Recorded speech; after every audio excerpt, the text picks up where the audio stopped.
As you develop your PowerPoint, I want you to consider the background format. As you can see here on this slide, you can see the logo of my company or the program itself titled Taking the B out of ABD. In your work, I do not encourage you to have any kind of watermark or any kind of background. I am a big believer in keeping it simple, student. That KISS philosophy, keep it simple, student.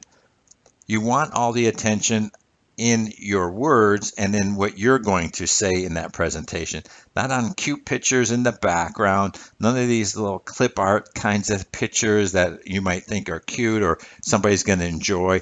That's not going to be professional or serve you well. In your PowerPoint for your oral defense, I suggest you just have a black font like you see here with a white background. Now, if you want to have a background that's a little bit different than white, and you want to have like a creamish color, something that's going to still provide a good contrast with the text, that's fine. But don't do something that's bright red or a bright green. Keep in mind, some people are colorblind. You may not know if one of your committee members is colorblind, and by having a color match in there in the theme, you may actually hurt your presentation because they may not be able to see the way you do. So keep in mind, keep it simple, and keep the background format either pure white or some off shade of white, perhaps like an oyster white, and that way it may be a little bit more pleasant to the eye.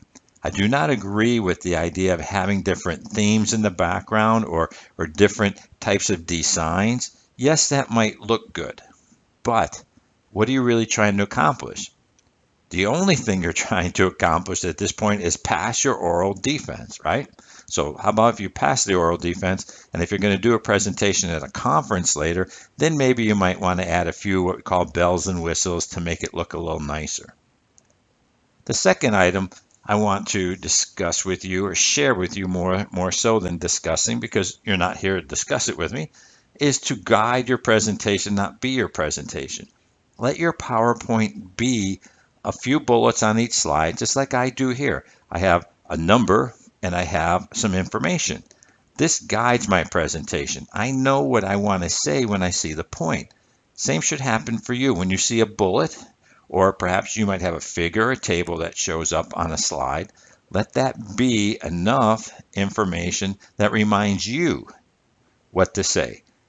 I'm a big believer in creating PowerPoint presentations for myself, not my audience. Even when I speak around the world, I first create the slides for me, and then I look to see how I might make them appeal better for others.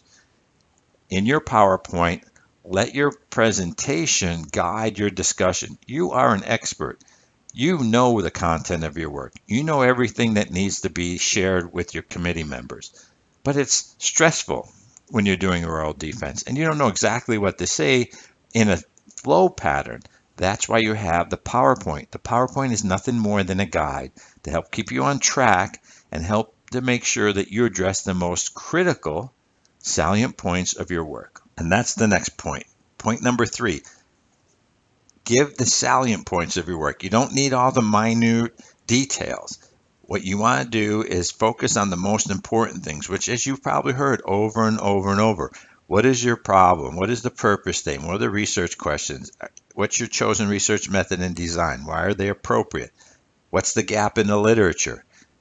How are you going to do your data collection and your data analysis for a proposal? Or perhaps if you during your oral defense for your dissertation, how did you do your data collection and your data analysis? What does the data suggest? What was the testing of the null hypothesis, and how did you answer the research question?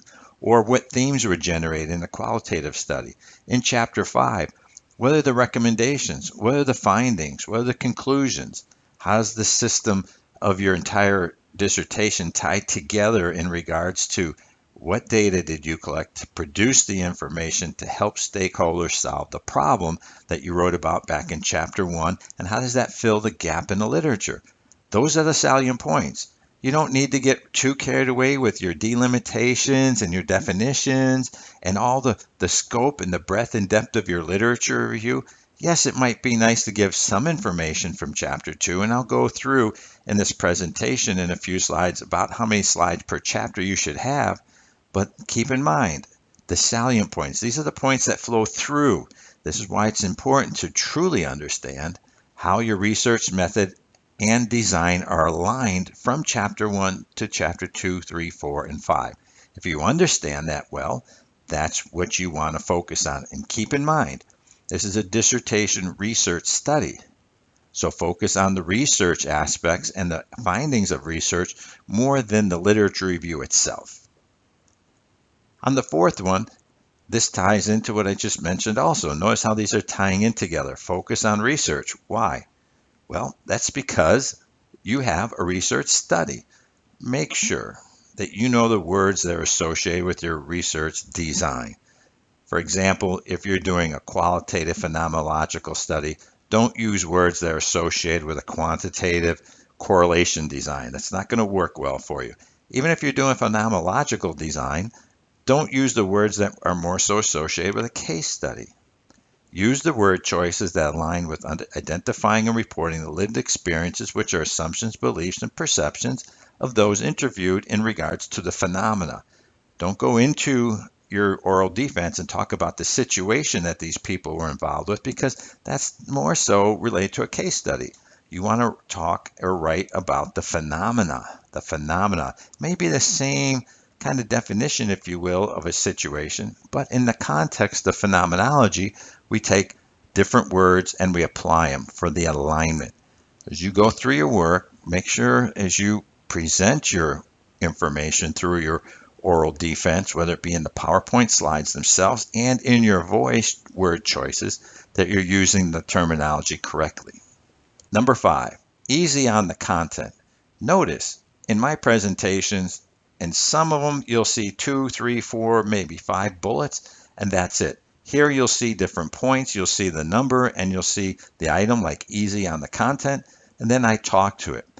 Don't have full paragraphs of information. Nobody wants to read that on a PowerPoint slide. Never in a presentation that's live, and certainly not even in a presentation where your committee members are looking at their computer screen. You want to make sure that they can glance at it, they can get the idea, and they can take notes if they want to. Same thing here. Notice how I just address it. Maybe you're taking some notes right now, but if I had more content on there, if I had a paragraph or two in very small font, you, one, would struggle to be able to read it and take notes at the same time. Keep your PowerPoint simple. Remember, simple background, simple font, keep it easy on the content. Number 6, the item that I want to talk here about are for figures and tables. It's okay to have tables and figures in your PowerPoint presentation for your oral defense. Just make sure that they're readable.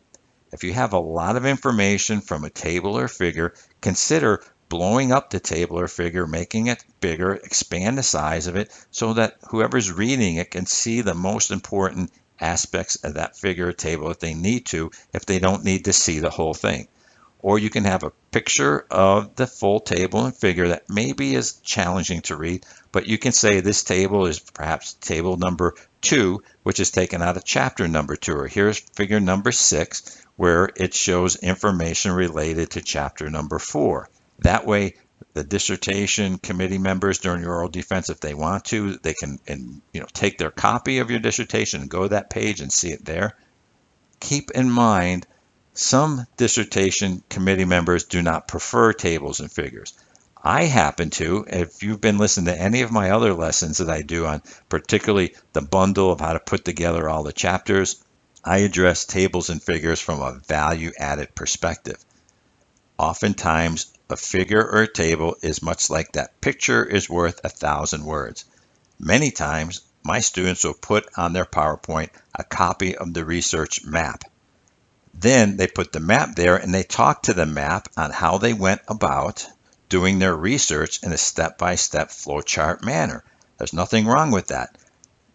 Make sure as you put your slides together, before you go to your oral defense, let your committee dissertation chair look at your slides, make sure he or she is comfortable and okay with any tables and figures you add. The question you need to ask yourself if you're going to add a figure or table is, does it add value? If you're just putting it in there for filler, don't put it there.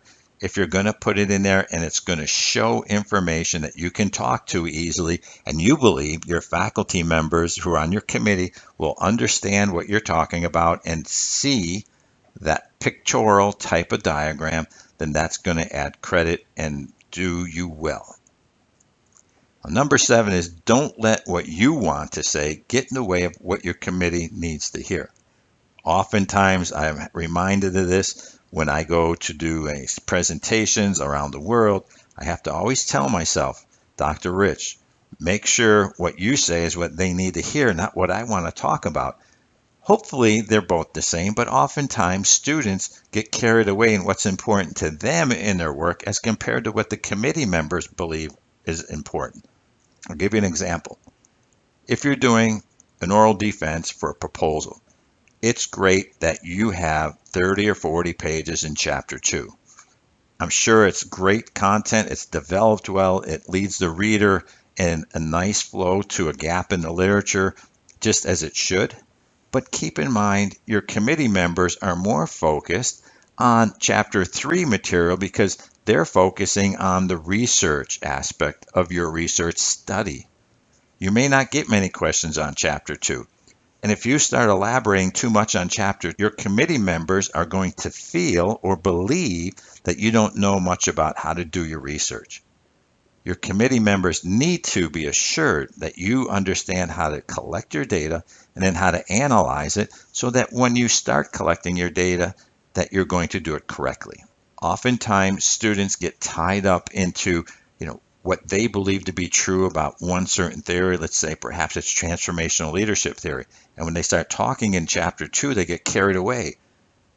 Yet the faculty members, your dissertation committee members at that point, they already know about transformational leadership theory. They want to know more about how the research study is designed and aligned. Don't let what you want to say get in the way of what your committee needs to hear. And if you're uncertain, ask your dissertation chair for a little bit of guidance on this and you'll be fine. Now, number 8, I'm going to start here and give you an idea of roughly how many PowerPoint slides to have for each chapter. This is a guide, and it works well for my students. I'm sure it's going to work well for you. Some of you may have a little bit more information, some a little bit less. Some of it's going to be dependent on whether you're doing a simple qualitative case study or a simple quantitative study as compared to perhaps a more complex mixed method study. But in general, you'll see about how many slides I suggest. So this way you have a little bit of a roadmap. In Chapter 1, I suggest 4 to 6 slides. The most important areas here is related to, first, the problem statement, what it is and how it came to be. The second slide should be information related to the purpose statement and perhaps give you at the same time some significance of your study. The third slide about the nature of your study section. The fourth slide, the scope. And then the fifth slide, if you're going to have fifth slide, then include information such as limitations, delimitations, and assumptions of your study. Very quickly, those are the high points of your work. Don't forget, you want to address the significance of your study in this section as well. So 4 to 6 slides for Chapter 1. Chapter 2, I realize it may be the longest chapter in your dissertation. For some of you, it's going to be 40 pages. For some of you, it's going to be 80 pages. But Chapter 2 really needs to be 3 slides. It should be information that helps the committee members understand where you received all the literature that you included. For example, did you find an EBSCO host? And did you find it ProQuest? How many dissertations did you download? Did you go to any libraries? Any unique findings that you found in online systems or directories? That's one slide. The second slide should be perhaps a list of the main authors, perhaps the seminal authors, perhaps related to your theoretical and conceptual framework. Because remember, in Chapter 1, I didn't necessarily say you needed to have a slide on theoretical and conceptual framework. Here is a good time to put it into your work. And then the third slide is merely what is the gap in the literature. Keep in mind, the gap in the literature ideally is what caused you to look at doing a dissertation. Because ideally, one takes a gap in the literature and then decides what kind of information is needed to fill that gap. Once that's decided, then we look at what research method and design will produce that data to give you the information to fill that gap in the literature. This is important. In Chapter 2, you need to address the gap in the literature. So, if you take these 3 slides, the first one is help us understand where you found all your references and resources. Help us understand the major theorists, the theoretical conceptual framework that supports the information, and then the gap in the literature. If your committee member wants more, they'll either ask you when they have their questions, or of course, they have Chapter 2. They've read it already. Now, in Chapter 3, I include here about 8 to 10 slides. Keep in mind, in your proposal, the focus is on Chapter 3. In your dissertation, the focus is still on research, how the research was conducted, how you ensured confidentiality, how you achieved validity and reliability or trustworthiness. The important points here in Chapter 3 are pretty much based on the headings you have.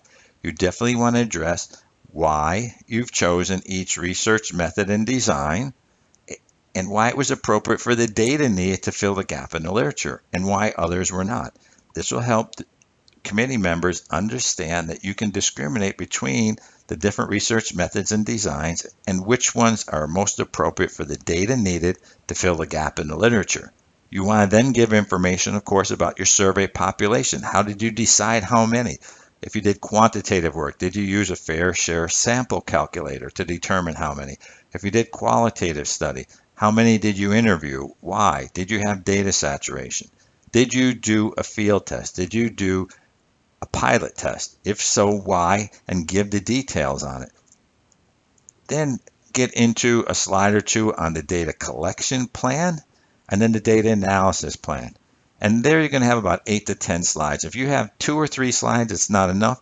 If you have 12 or 13 slides, it's probably too many. In regards to chapter number 4, you're going to have 3 or 4 slides. This is going to be very simple. The first slide is going to be presenting your demographics data. How many men, how many women, their ages, what were their jobs, the things that were involved in your study related only to demographics. You might do this in a pie chart, you might do this in a table, whatever it is that's easiest for you to be able to communicate the demographics of your survey population. Then if you're doing a quantitative study, if you have 2, maybe 3 research questions, then you're going to have 2 or 3 corresponding null hypotheses that were tested. Give the research question, help us understand how you tested it. Did you use a t-test perhaps or chi-square test? Did you do an ANOVA? Did you do a regression analysis? Whatever it is you did, help us understand what that was and get to the point. Was the null hypothesis rejected or failed to be rejected? And how was the research question answered? Do that for each research question. 1 slide per question will serve you well. If you did a qualitative study, help us understand that you have how many themes, how are they generated, and perhaps the order of the themes and frequency from the highest to the lowest of how people related information, or what were major themes that came out of your data analysis through doing in vivo, or if you happen to do a hand coding. But keep in mind the data analysis section was in chapter 3. Chapter 4 is just presenting the data. This is why you need so few slides in chapter 4. Now, chapter 5, again, 3 or 4 slides. Help us truly understand the outcome. What are the recommendations? What are the implications of your study? What are the conclusions? What can you draw in regards to the recommendations giving to different stakeholders? Make sure, as in your chapter 5, any recommendations, any conclusions, any implications you can tie back to chapter 4. You should never give a recommendation, a conclusion, an implication on its own without being grounded back to data in chapter 4. If you have 3 or 4 themes that were generated in chapter 4, help us understand what the implications are of those themes, to who and how. And keep in mind, in your last slide in chapter 5, make sure you're able to what I call close the loop. Closing the loop helps the reader of your dissertation or those involved in your oral presentation to truly understand the overall view of your research study. That means going back again to what was the gap in the literature? What was the problem related to that? What were the research questions? What were the hypotheses or themes generated? And once all this data was done, how does it go back and tie back to answering those questions to help those people who you related to the significance of the study, how your work helps to lessen the problem that you had back in the problem statement in chapter number 1. And that's what's closing the whole loop together means, is give somebody, perhaps it's the conclusion or the summary of the chapter in your actual dissertation itself, but in your PowerPoint slide, you may have just one item on there that says close the loop, and then you share it, or you can show a picture, a circular picture on how things happened, or a flow chart. Doesn't matter how you present it, but make sure you present it. By doing so, you're going to close your oral defense on a positive note, and everybody's going to know exactly the value of your work and who it has potential value to. And the last item I want to talk about here is print a copy of your slides in case Murphy shows up. Now, Murphy is related to Murphy's Law. Murphy's Law is what can go wrong will go wrong. You need to be certain in case for whatever reason your PowerPoint doesn't work, it doesn't show to the other people perhaps, and you do something where you can no longer see your PowerPoint slides, you delete the file at the last minute by mistake. I mean, sometimes things go wrong. Have a copy of your PowerPoint on your desk and have it ready to go in case your computer PowerPoint doesn't work for you. I have seen this happen before, where students actually got online and they lost their power on their computer. They couldn't get it working. And we were on a teleconference and the student says, well, I'm going to have to change this call. And we said, no, you're not. You're going to go through it as you need to. Make sure you have a copy. Just before you do your oral defense or once you have your slides done, just print out. You can put 3 or 4 or 6 on a piece of paper because remember, the type font is going to be big enough. You just need it to be able to look at in case your computer is not working. You may say, oh, that's never going to happen. I'll have a backup. Believe me, the last minute, you don't want to be sweating small things and trying to find your backup if it doesn't work when your committee members are online, or if you're online and you're halfway through your presentation and your computer falls apart on you. You know what? Sooner or later, your computer is not going to work any longer. For some of you, it might be during your oral defense. Let's hope not, but keep in mind, Murphy might show up. As I said in the last session, and I'll say it here again, chance favors who? The prepared. Exactly. I want to share now with you one of Dr. Rich's oral defense frustrations. Don't let this happen to you. Typos and too much content in the slides. Did you know you can run spell checker in PowerPoint the same way you do it in Microsoft Word? Yes, you can. If I have a typo here, it's my fault. I should have ran the typo, checker, make sure my spell checker was correct to catch any of those typos. But keep in mind, no typos, because after all, you're at the end of your doctorate program. You should be able to take 20 different slides and have those slides done well. And remember, not too much content. No full paragraphs, 20 bullets don't need to be there.